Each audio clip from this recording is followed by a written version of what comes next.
வணக்கம். நீங்க ஒரு தொழில் பண்றீங்கன்னா, இல்ல ஒரு அக்கவுண்டன்ட்டா இருந்தீங்கன்னா, இந்த ஜிஎஸ்டி கம்ப்ளையன்ஸ் அதுலயும் லேட்டா பேமெண்ட் பண்ணா வர வட்டி கணக்கு போடுறதெல்லாம் எவ்ளோ பெரிய தலைவலின்னு உங்களுக்கு நல்லாவே தெரியும். ஆனா, ஒரு நல்ல விஷயம், இப்போ சில விஷயங்கள் மாறப்போகுது. அதுவும் உங்களுக்கு சாதகமா. நம்ம இந்தியாவோட ஜிஎஸ்டிக்கு பேக்போனா இருக்கிற ஜிஎஸ்டிஎன், அதாவது சரக்கு மற்றும் சேவை வரி நெட்வொர்க், சில முக்கியமான அப்டேட்ஸை கொண்டு வராங்க. இந்த மாற்றங்கள் ஜனவரி 2026 வரி காலகட்டத்திலிருந்து தான் அமலுக்கு வரப்போகுது. பாருங்க, இந்த புதிய மாற்றங்கள் குறிப்பா ஜிஎஸ்டிஆர் 3B ஃபார்ம்ல வட்டி கணக்கு போடுற முறைய ரொம்பவே நியாயமாவும் வெளிப்படையாவும் மாத்த போகுது. இது உங்க வாடிக்கையாளர்களுக்கு நீங்க கண்டிப்பா சொல்ல வேண்டிய ஒரு நல்ல செய்தி. சரி, இந்த மாற்றங்களை நாம ஒன்னொன்னா பார்க்கலாம். முதல்ல வட்டி விதிகள்ல என்னதான் மாறுதுன்னு பார்ப்போம். அதுக்கப்புறம் புதுசா வட்டி எப்படி கணக்கு போட போறாங்க, அது எப்படி நம்ம பணத்தை மிச்சப்படுத்தும் தெரிஞ்சுக்கலாம். இந்த புது ஆட்டோமேஷன்ல நம்மளோட பங்கு என்னன்னு பார்ப்போம். கடைசியா நாம என்ன செய்யணும்னு ஒரு ஆக்ஷன் பிளானோட இதை முடிக்கலாம். முதல்ல ரொம்ப முக்கியமான மாற்றத்தை பத்தி பேசிடலாம். இதுதான் உங்க வட்டிச் சுமையை குறைக்க போற அந்த ஒரு புத்திசாலித்தனமான புது கணக்கீட்டு முறை.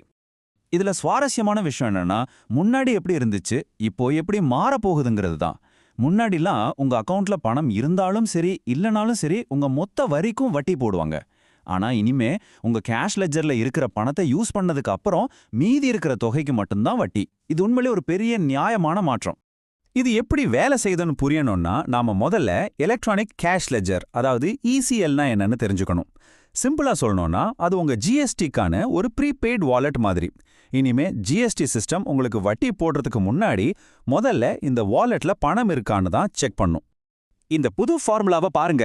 இதுல முக்கியமான விஷயம் என்னன்னா, இப்போ உங்க இசிஎல்ல நீங்க லேட்டா பே பண்ண அந்த டைம்ல எவ்வளவு மினிமம் பேலன்ஸ் இருந்துச்சோ அதையும் கணக்குல எடுத்துக்கிறாங்க. அதாவது அந்த பேலன்ஸை கழிச்சிட்டு மீதி தொகைக்கு தான் வட்டி போடுவாங்க. இது கணக்கீடு முறையில ஒரு பெரிய முன்னேற்றம்னே சொல்லலாம். சரி, இந்த கணக்கீடுகளை இன்னும் சுலபமாக்க ஜிஎஸ்டி போர்ட்டல் தானாகவே சில வேலைகளை செய்ய போகுது. ஆனா இந்த ஆட்டோமேஷன்ல நம்மளோட பங்கு என்ன, அதை பத்தி இப்ப பார்க்கலாம். இது ஒரு சூப்பரான வசதி. இனிமே ஜிஎஸ்டி போர்ட்டலே உங்க வட்டியை ஆட்டோமேட்டிக்கா கணக்கு போட்டு ஜிஎஸ்டிஆர் 3B ஃபார்ம்ல டேபிள் 5.1ல காட்டிடும். இதனால ஃபைலிங் வேலை இன்னும் கொஞ்சம் ஈஸியாகும். ஆனா இங்கதான் ஒரு முக்கியமான விஷயத்தை நீங்க கவனிக்கணும். சிஸ்டம் காட்டுற அந்த வட்டி தொகை ஒரு மினிமம் அமௌண்ட் தான். ஒருவேளை உங்க கணக்குப்படி வட்டி அதிகமா வருதுன்னா நீங்க தான் அந்த தொகையை மாத்தி அதிகப்படுத்தணும்.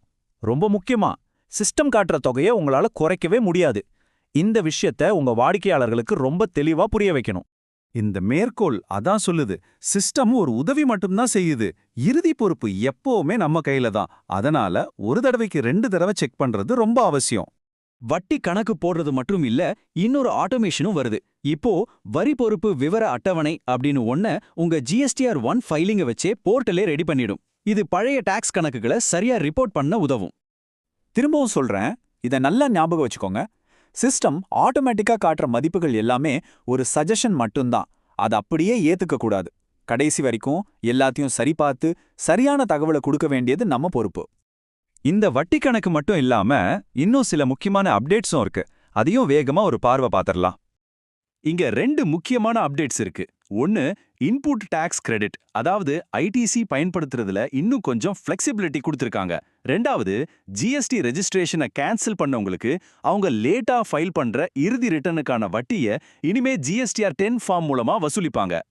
சரி, இவ்ளோ விஷயங்கள் பார்த்தாச்சு. இதெல்லாம் உங்களுக்கும் உங்க வாடிக்கையாளர்களுக்கும் என்ன அர்த்தம் கொடுக்குது? நாம என்னென்ன விஷயங்களை மனசுல வச்சுக்கணும்னு ஒரு சுருக்கமா பார்த்துடலாம்.